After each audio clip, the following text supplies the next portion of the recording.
Okay, so I made it to the bakery and I got 2 rolls. And how I can describe them are like torpedo rolls or torpedo submarine rolls that we're accustomed to in the States. And I'm headed back to the house. But funny thing happened is when I was on my way, one bakery didn't have what I wanted. And so I stopped at the store next door and asked the gentleman, hey, do you know where the closest bakery is in Spanish? I should say in my developing Spanish language. And he took his time to correct me. I mean, he had me say it at least 6 times. Bananderia, bananderia, bananderia, bananderia, until I got it right. I mean, I don't want to come over here disrespecting the language, so you want them to coach you and tell you how to say it correctly. Instead of, she's close, no, say it right. So I went to the pananderia and got what I needed, and I'm on my way back. I'm going to stop at a boutique over here and just do some browsing before I go back to the house.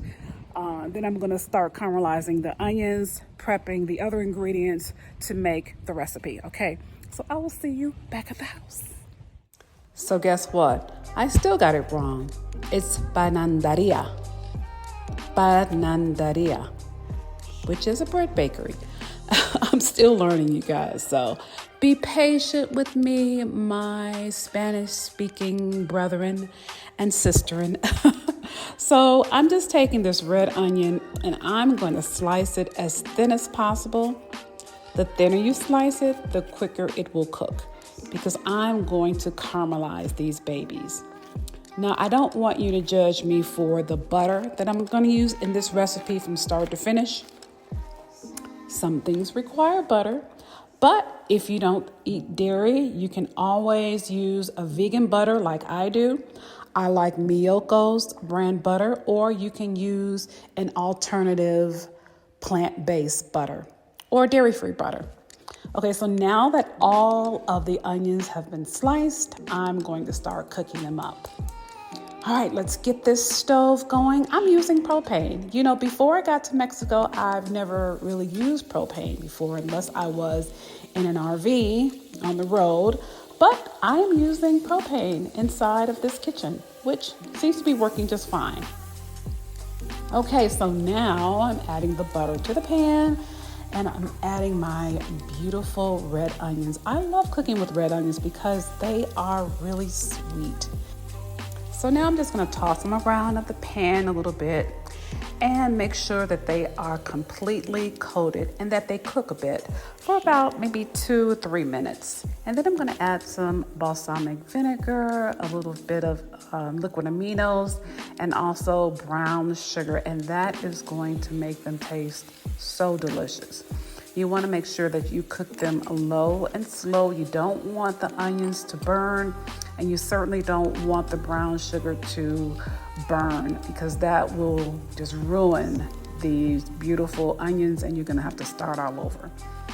Okay, so now that they have been coated with the butter, and it looks like it's been coated with the brown sugar and the liquid aminos and the balsamic vinegar, I'm going to just finish it off. And once that's done, I'm going to put them to the side.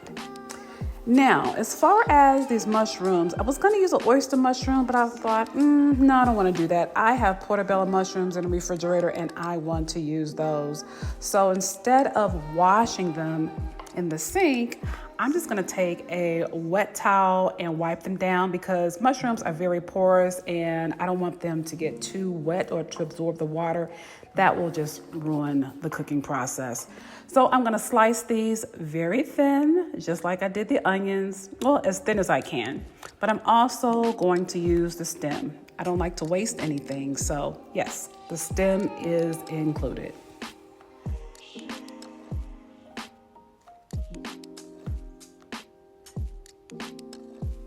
So walk with me to the garden. I'm going to pick some fresh thyme. Thyme is really going to elevate this recipe. I love cooking with thyme because I'm using egg in this recipe, and thyme and egg just seem to go very well. So I'm gonna use about maybe 2 of the 3 bunches I just pulled. I'll kind of see what I need. and then determine how much and how little I'll use. But I just love thyme. Okay, so now I am about to prepare the mushrooms. Once again, I'm just gonna add a little bit of fat. This time I'm gonna use avocado oil. For you guys who have been following me for a while, you know I love using avocado oil to cook with because it has a very high smoke point. It's healthier for you and it won't burn these precious mushroom strips. Okay, so I'm gonna just make sure that they're coated very well. Don't worry, I didn't forget about that one on the edge. So it got back into the pan, and I'm just gonna add some thyme, just as much as I need. I think I'm gonna add 2 stems and not all 3. I don't want it to be overpowering with thyme flavor.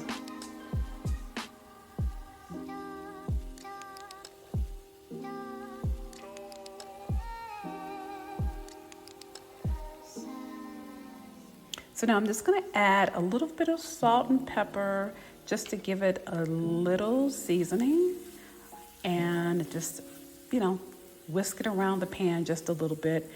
And then the thyme is going to release its natural oils into the mushrooms.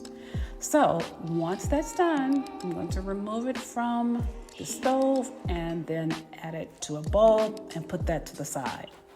Okay, so now we're gonna prepare the bread by slicing it lengthwise. I usually like to use a serrated knife. And I'm gonna prepare it with, yes, some more butter because we have to toast it. So you can grill the bread, but since I'm already using one pan and I don't like to use a bunch of dishes, I'm going to use the same pan.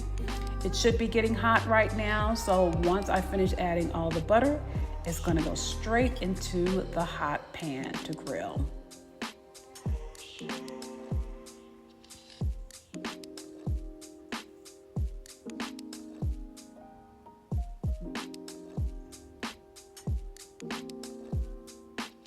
Okay, so let's check it. Yep, that looks like it's done. I'm really gonna do just one side, so don't worry about the other side because we're gonna put all of the toppings on the one side. So now we're gonna prepare the egg. Just a single egg for me, but if you'd like to add 2 or 3 eggs, do what you want. So I'm just gonna take this egg and flip it a little bit, and unfortunately it broke a little bit, but that's okay because we're not wasting anything, so I'm gonna use it. It just broke a little bit, so it still has a little bit of that runny yolk in the middle, which I like, but if you want to have a scrambled egg, you can do that as well. I just happen to like mine a little sunny side up or runny.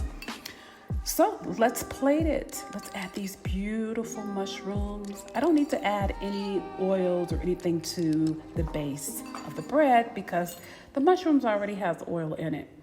Now I'm gonna layer it with these beautiful not citric, but more acidic and sweet red onions.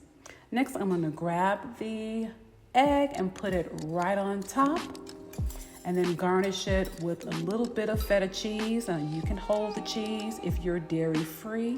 You certainly can skip that part, or you can just add your favorite vegan or non-dairy cheese right on top. And then I'm going to garnish it with a little more thyme.